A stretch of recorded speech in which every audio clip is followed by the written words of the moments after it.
Cheshire Wildlife Trust is opposed to the government cull of badgers in Cheshire. Get the latest local news straight to your inbox every day. Plans for a new wave of badger culling in Cheshire have been attacked by wildlife enthusiasts. The government has been given a license to cull more badgers to tackle bovine tuberculosis. Cheshire Wildlife Trust is vehemently opposed to the move and is calling for cattle vaccine instead. Trust Director of Conservation Martin Varley said we were dismayed to find that the government had granted a license for the culling of badgers in Cheshire. Our trust, alongside wildlife trusts across the UK, remain opposed to this cull on the basis that scientific evidence indicates that culling is unlikely to make a significant improvement in cattle infection rates. Our view is it is better to concentrate on vaccination of cattle and increased biosecurity on land in the short term as more effective means of control.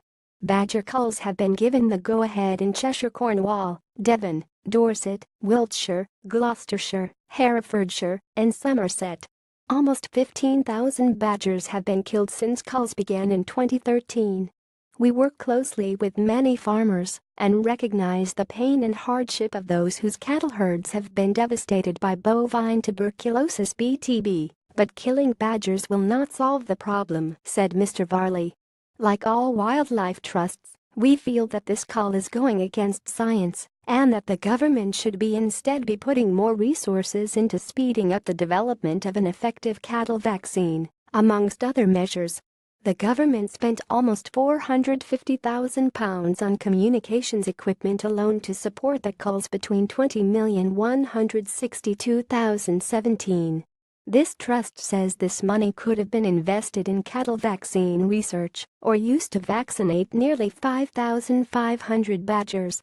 Cheshire Wildlife Trust supports the vaccination of badgers in the short term as a more effective means of control. Mr. Varley added we would like to encourage people to support and volunteer with Wirral and Cheshire Badger Group, who have an ongoing badger vaccination program, and we welcome the government's announcement that there will be enough supplies of vaccine to allow DEFRA's Badger Edge vaccination scheme to resume in 2018. Cheshire Wildlife Trust will not be giving permission for a badger cull take place on its reserves.